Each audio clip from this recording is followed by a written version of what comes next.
তো আমরা বেশ কিছুক্ষণ ডুলুং নদীর ধারে সময় কাটালাম।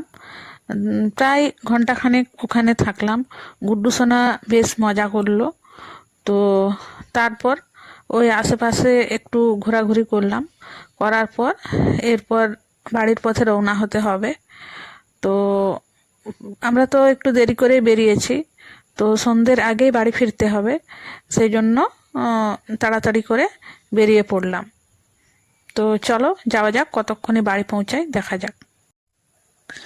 তো আমরা যে রাস্তা ধরে গিয়েছি সেই রাস্তা ধরে আবার বাড়ি ফিরছি।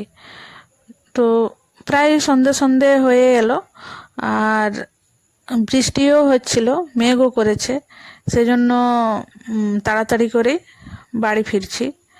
তো এখনও সন্ধে হতে দেরি আছে, আর খুব বেশি সময় তো লাগবে না, তাড়াতাড়ি ফিরে যেতে পারবো। তো চলো তাহলে যাওয়া যাক। তো আমরা জামবনির মোড়ে দাঁড়িয়ে পড়লাম। এখান থেকে কিছু খাবার প্যাকেট করে নেব, আর আমাদের হাতে তো বেশি সময় নেই। এখানে যদি খেতে যাই তাহলে অনেকটা টাইম লেগে যাবে, তো আমাদেরকে তাড়াতাড়ি ফিরতে হবে। সেই জন্য খাবারটা প্যাকেট করে নিয়ে যাব, হয় গাড়িতে যেতে যেতে খেয়ে নেব, নয় বাড়িতে গিয়ে খেয়ে নেব।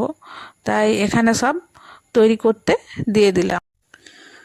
তো এগরোল, চাউমিন, সিঙ্গাড়া, চিকেন চপ, পকোড়া এগুলো অর্ডার দিয়ে আর আমরা একটু ওয়েট করছি তৈরি হওয়ার জন্য।